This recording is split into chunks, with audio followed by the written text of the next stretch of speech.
From the Cronkite studios in downtown Phoenix, this is Cronkite News. As a migrant caravan from Central America seeks asylum at the southern U.S. border, activists across the nation voice their support for families seeking asylum. Their stories tonight. The holiday season is approaching, but that means accidents under the influence might increase. How Arizona is tackling the problem with the DUI Enforcement Task Force. Plus, llamas may help us unravel the secrets of a flu strain. We'll show you how tonight. Cronkite News starts now. Good evening and welcome to Cronkite News on Arizona PBS. I'm Jordan Daphnis. And I'm Matt Lively. Thank you for joining us tonight. The Trump administration is defending the U.S. Border Patrol's actions to use tear gas to repel migrants at the U.S. southern border a few days ago. President Trump's counselor Kellyanne Conway said violence at the border shows the need for increased border security. As witnessed by recent events, we need border security, and we need people to understand the legal way to come to the country through one of those 26 ports of entry or through the system by which 33 million people have been able to immigrate to this country legally. More than 5,000 Central American migrants are in Tijuana, and many of them are exploring staying in Mexico. The Mexican government has said it will help other migrants who want to return to their home countries. Amid the ongoing tensions at the border, Arizona Governor Doug Ducey will travel to Mexico this Friday. He'll meet with government officials and business leaders to promote a cooperative binational relationship. Mexico is Arizona's largest trading partner, and Ducey, who is chair of the Arizona-Mexico Commission, wrote on the group's site that, quote, "Our strong ties to Mexico help drive our state's competitiveness. Arizona's relationship with Mexico is also about our shared priority of improving the quality of life for everyone."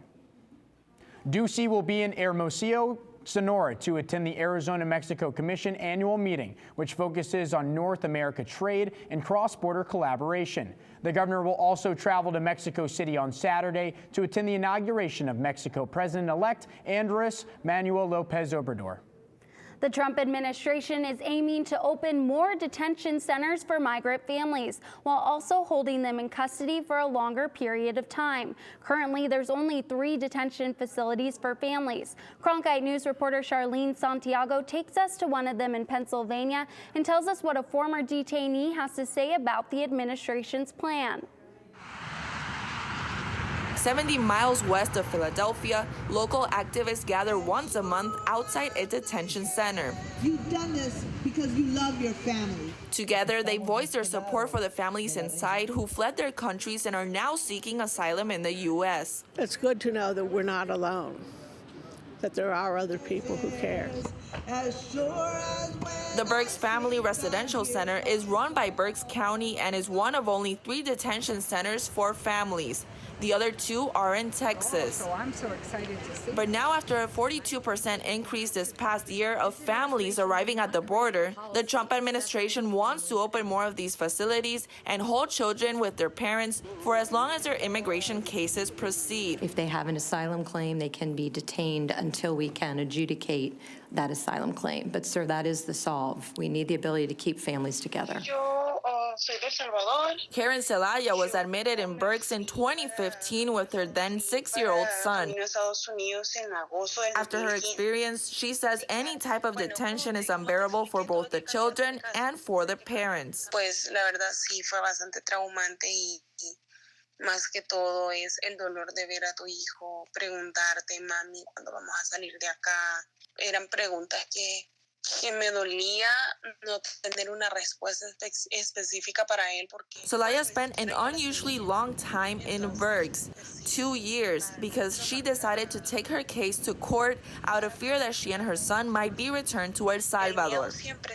In 2016, she joined a group of 29 mothers from Berks in a lawsuit against DHS for what they claim was an unfair asylum interview process. Most of them, like Karen, were fleeing violence. Pedí asilo porque por la violencia, específicamente a mí me había pasado algo bastante personal y pues sí, esa fue la razón por la que yo me fui prácticamente para resguardar la vida de mi hijo, ¿verdad? Ultimately, the lawsuit failed and Karen was sent back to El Salvador. Most families seeking asylum are held in custody while they go through a credible fear interview. If they pass, they're released and given an immigration court date. DHS said it was approving 90% of credible fear cases earlier this year, with an average stay of 14 days for families in fiscal 2017. But that was before the surge of families. Apologize for doing for our job. In the meantime, activists say they will continue to oppose any short-term or long-term detention and continue to stand by the families. As people of faith, we feel it's important to make a statement and to let the families know that they are not forgotten. In Berks County, Pennsylvania, Charlene Santiago, Cronkite News. There is a similar emergency detention camp that opened in Texas in June for an overflow of migrant children. There are now more than 2,300 teens being held inside the tent city. According to the Associated Press, taxpayers are footing a bill of more than $1,200 a day per child. 3 U.S. service members were killed today by an explosive device in Afghanistan. 3 other service members and an American contractor were also wounded in the blast, according to the military. The explosion took place near the Afghan city of Ghazni. The Taliban is claiming responsibility for the incident. Student activists with the March for Our Lives movement are attending a Mesa school board meeting tonight in hopes of gathering support for mental health reform in schools. They say they want schools to acknowledge the intersection of gun violence and mental health issues. March for Our Lives Arizona wants to push state lawmakers for funding for counselors and social workers, as well as sensitivity training for staff. They want the state to direct money allocated for mental health toward decreasing the counselor to student ratio. Right now, there is 1 counselor for every 900 students, instead of the recommended 1 to 250 ratio. Recent FBI data shows a 17% increase in reported hate crimes nationwide. A hate crime is a crime motivated by racial, sexual, or other prejudice, typically involving violence. Cronkite News reporter John Cardinale spoke with a victim of hate crime here in Arizona, as well as a group offering victims support.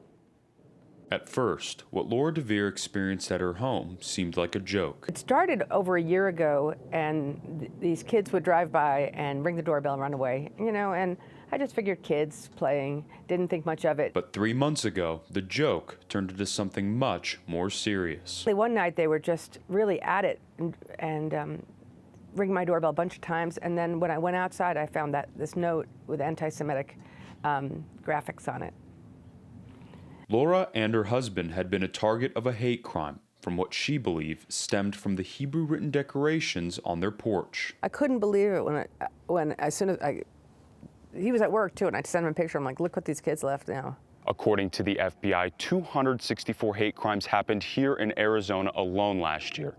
The Anti-Defamation League is here to support victims. What we offer to victims of a hate incident or a hate crime is the opportunity for advocacy, but also the opportunity for us to work with law enforcement to be able to investigate the facts of the situation and also to be an advocate for the community as a whole. And while the ADL exists to support and advocate, there are some disappointing statistics.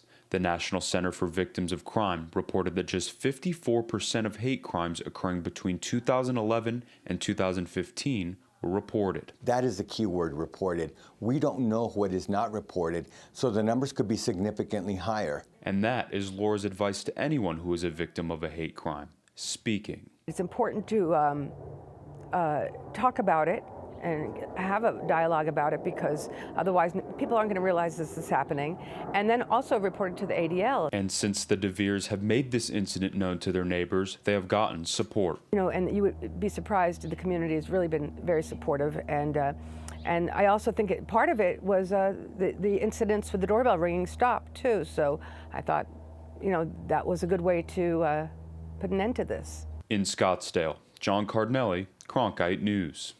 If you or someone close to you has experienced a hate crime, the ADL director suggests that you contact the police and their office immediately. The holiday season is just around the corner, but with it comes increased accidents on the road. Coming up on Cronkite News. The Governor's Office of Highway Safety kicks off a DUI enforcement task to help keep you and your family safe during the holiday season. And we'll show you a tool designed by the IRS to make sure that your money is going to the right places when you donate to charity this Giving Tuesday. I'm Judy Woodruff, anchor and managing editor of the PBS NewsHour. The journalists of tomorrow face a fast-changing media landscape, but quality news remains vitally important to our communities, our country, and our world. At ASU's Walter Cronkite School of Journalism and Mass Communication, students learn solid, reliable reporting, holding the powerful accountable, and rebuilding the public's trust. The Cronkite School and Arizona PBS, preparing the next generation for a stronger future of journalism. As journalists at Cronkite News, we report on stories that matter to you by focusing on the local impact. We dig deeper and work tirelessly to keep you informed. Live in Wickerburg. Live in Los Angeles. In Cleveland. In Washington. In Louisville. From Jerusalem. Live in Philadelphia. From around the world to right here in Phoenix. At Cronkite News, we report the facts and stick to the truth. By the year 2050, there will be more plastic in the ocean than fish. Before Professor Halden, I had an insane amount of passion, but I almost felt helpless because I didn't know how to use it. Professor Halden gave me a chance to make a difference. Being at a place like ASU allows you to take these big leaps. Ultimately, the biggest problems in the world cannot be solved alone. The total number of DUI arrests over the Thanksgiving weekend rose this year, according to a report released by the Arizona Governor's Office of Highway Safety. 420 people were arrested for DUIs over the weekend, which is up from the 377 in 2017. The average known BAC was also up among those that were arrested for a DUI with a .158 average. Speed citations were also on the rise with 3,372 citations given out. But luckily, the Arizona Department of Public Safety says there were no traffic deaths on the highways for the first time in 4 years. Law enforcement says there's an increase in impaired drivers between Thanksgiving and New Year's Day. To help combat that, the Governor's Office of Highway Safety kicked off its holiday DUI enforcement. Today, Cronkite News reporter Holly Bernstein joins us live with details on the checkpoints. And so far in 2018, there have been over 21,000 total DUI arrests. And those numbers come from the Governor's Office of Highway and Safety. And to keep those roads safe this holiday season, there will be checkpoints throughout the state. And there will be drug recognition experts at those checkpoints. I grew up knowing that my great-grandmother was walking my aunt to get ice cream in Berkeley, California. As she attempted to cross the road, an impaired driver struck her and killed her. For Tempe Police Chief Sylvia Moyer, keeping drunk drivers off the road is personal. She was one of dozens of law enforcement officials from across Arizona at the state capitol today. They joined the Governor's Office of Highway Safety for the statewide holiday DUI task force kickoff.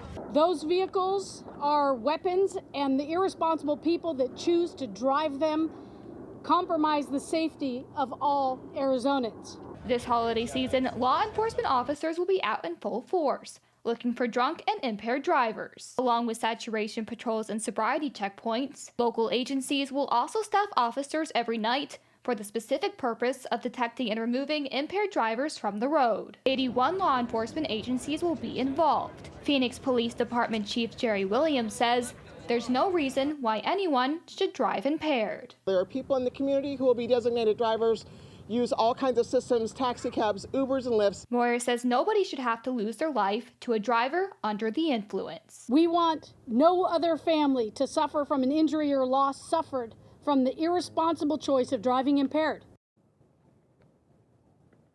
And the Arizona Governor's Office of Highway Safety is also partnering with Lyft to provide discount ride codes that will be valid from today until January 2nd. Live in downtown Phoenix, Holly Bernstein, Cronkite News. We had Black Friday and Cyber Monday, and now today's Giving Tuesday. While you may want to give back, you might want to make sure you're giving to the right places. Reporter Tanaya Williamson has more on making sure your donations aren't in vain. Giving Tuesday is a great way to kick off the season of helping those in need, especially for places like the St. Mary's Food Bank Alliance, who need donations to keep running. We rely almost totally on donations, so it really matters. From just last week when we handed out more than 11,000 turkeys for our Thanksgiving holiday distribution, to just the daily, the 250,000 meals that we provide to the folks in Arizona. And while St. Mary's is a reputable nonprofit, the same can't be said for everyone. It may be a cause that you're interested in, but it may not be the actual charity that's getting the money to the cause that you're trying to help. The IRS has developed an online tool that allows you to enter information on a charity to confirm whether or not they are a tax-exempt organization. It's as simple as logging on to www.irs.gov and making your way to the Charities and Nonprofits tab. From there, you want to scroll down to the Tax-Exempt Organization search. Now, you'll be able to enter information on your charity and check it out. You can search by using the employer identification number or simply using the organization name. Make sure that the city, state, and country are correct, and you're good to start your search. The organization you're looking up should pop up below. You can click on the link for more information on what their deductibility looks like and to see whether or not they are a public or private organization. This is a great tool to give with a clear mind and know where your money is going. In Phoenix, Tanaya Williamson, Cronkite News. Some other ways to avoid scams during the holiday season is watching out for name similarities, avoiding places that don't disclose requested information, and being aware of those trying to appeal to your emotions. It's flu season here in Arizona. Coming up on Cronkite News, how llamas can help keep you healthy during flu season. We have seen a lot of snowstorm activity up north of the southwest region. That only means cooler temperatures coming our way here in the valley. Current temperatures coming up next on Cronkite News. As journalists at Cronkite News, we report on stories that matter to you by focusing on the local impact. We dig deeper and work tirelessly to keep you informed. Live in Wickerburg. Live in Los Angeles. In Cleveland, in Washington, in Louisville. From Jerusalem. Live in Philadelphia. From around the world to right here in Phoenix. At Cronkite News, we report the facts and stick to the truth.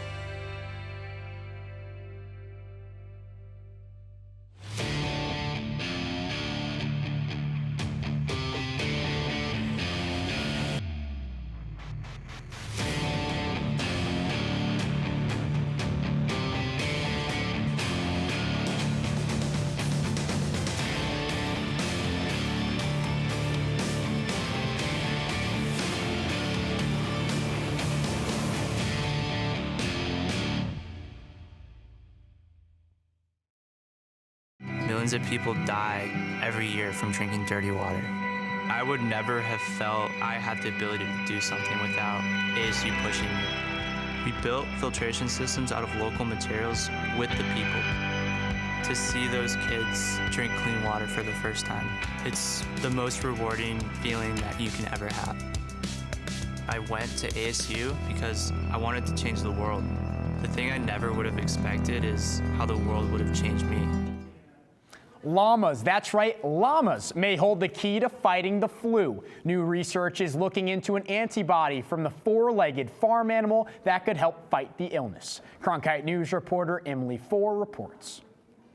Flu season is underway in the U.S., and while the flu vaccine can help, the tricky thing about the flu is that it's changing all the time, which is why one vaccine doesn't protect you for life. You have to get a new vaccine every year. Dr. Deborah Lehman is a professor of medicine at UCLA in Los Angeles. She says flu vaccines are not always effective. In some cases, it's around 50%, 60%. It's well below 100%. But llamas might be able to help.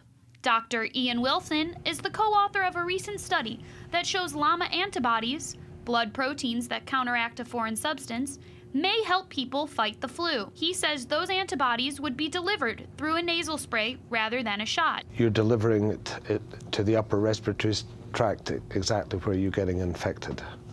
So you're getting a local higher concentration of antibodies in the site that you want. The idea is that this therapy wouldn't need to be altered every year, like current flu vaccines. The end goal is to try to get some universal therapy or a vaccine for influenza virus. In this study, it's really more of a therapy and trying to figure out how we can actually protect ourselves against not only seasonal flu, but against any possible pandemics. Wilson and his team from the Scripps Research Institute say because llama antibodies are almost half the size of human ones, they can better prevent the flu virus in people. So far, mice that have been given the spray have been protected from multiple flu strains. In Los Angeles, Emily Four, Cronkite News. There were more than 35,000 cases of influenza reported in Arizona by the CDC during the 2017-2018 flu season. You might want to start pulling out your favorite winter sweaters. It's been a bit chilly today in Phoenix. That's right, Jordan. It's definitely been on the colder side, and that's why we have Alexis Liel in the Weather Center to tell us what's going on for the rest of the week. Alexis. Good afternoon, everyone. Go ahead and soak up these last couple of days of sunshine because we are about to dive into the 50s and 60s as early as next week and the weekend after as well. Right now, we're seeing 73 degrees right now here in Phoenix, hitting a dew point at 23 degrees with calm winds going. Here's what we're tracking on for later tonight. By 6 p.m., 69 degrees, but we're going to dive into the 50s by 10 o'clock later on this evening. Looking at the low temperatures around the state tomorrow, below freezing up north in Flagstaff, 28 degrees, 30 along the rim, down south in Tucson, 49 degrees, 43 in Globe and Yuma at 54 degrees. Looking at the high temperatures around the valley, we are going to be slightly below average. The average temperature is 78 degrees. Here in Phoenix, we're going to be about 76. Out east in Apache Junction, 75 degrees and 72 degrees in Whitman. And as we are tracking our 7-day forecast, we are going to have a couple of cloudy days. And as we dive into the weekend, we are going to get into the 60s as our high temperature, which is significantly below average. Our high temperature average is normally 73 degrees, but as we get into early on next week, we're going to top off at 60 degrees. From the Cronkite Weather Center, I'm Alexis Liel, Cronkite News. Earlier this month, the ASU women's basketball team took a trip to play a game on the Navajo Nation. Coming up on Cronkite News, we're taking a deeper look at how the team inspired that community. If you're looking for one show that tells you what happened that day in the world of business, it's NBR. We saw a classic shipwreck. Nordstrom's opening stores. Triple-digit gains. Crude climbs. We're there to help our audience find new investment ideas. The market still has room to go up. Nightly Business Report is the longest-running business television program in history. Weeknights at 10:30 on Arizona PBS. I'm Matt Berry, ESPN Sports Center anchor and graduate of ASU's Walter Cronkite School of Journalism and Mass Communication. With its bachelor's and master's degrees in sports journalism, the Cronkite School is preparing the next generation of sports journalists to tell stories that matter, stories that excite, inspire, and inform. Cronkite immerses students in covering sports at all levels in one of the country's top sports markets. It's this hands-on experience under the guidance of award-winning sports media veterans that shape the top journalists of tomorrow. A few weeks back, the ASU women's basketball team went on a journey to Window Rock. Our Anthony Totri followed the team throughout their trip to capture just what the Sun Devils event meant. We have not played our best basketball yet, have we? No. We've missed shots we normally make. We've taken too many possessions off. Let's go. Yeah? Let's go. Rebound! And then Diego. 1, 2, 3. Rebound! Diego translates to go for it. All weekend the Sun Devils went for it, but the team's Diego would extend far beyond a game they would end up losing to Baylor, 65-59. It's Friday, 2 days before a nationally televised showdown on the Navajo Reservation with the number 4 team in the country. The team boards buses for a 5-hour trek to Window Rock, the Navajo Nation capital. The Sun Devils stay at a hotel just 10 minutes from a local high school that will host its first Division I college basketball game in its gleaming 6,500-seat gymnasium. This community is coming to root for us, and so let's do this for them. After Friday's late-night arrival, ASU receives a warm welcome at their shoot-around Saturday. But it's when the team steps off the court that they draw an outpouring of appreciation from the fans. Forks out. Where's your forks? Come on. There you go. Lines wrap around the hallways for an autograph session that lasts for an hour, only ending when the final person, makes their way to the front. Just hearing the stories that we've heard today and weeks before this, it's just like really puts like a perspective, you know, a different kind of outlook on things, and just, you know, learning about their history, I'm like, wow. Put your hand down. After time with the fans, the Sun Devils take an exploration around Window Rock, including the famous rock itself, and make a visit to a Veterans Memorial ahead of Sunday's Veterans Day game. Throughout their trip, the Sun Devils encounter a community where basketball is everything. The opportunities are there, and hopefully with just the intensity and the passion of the game, you know, they get a sense for, okay, if I work really hard, you know, I can have anything I want, or I can get what I want.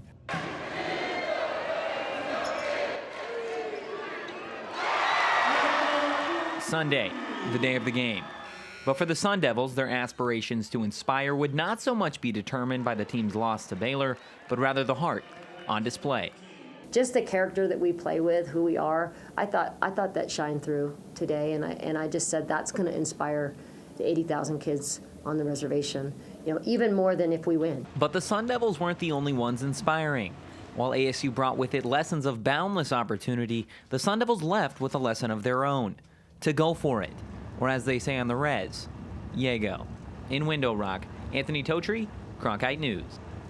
That's it for Cronkite News tonight. Thanks for joining us. For top Arizona stories anytime, go to cronkitenews.azpbs.org.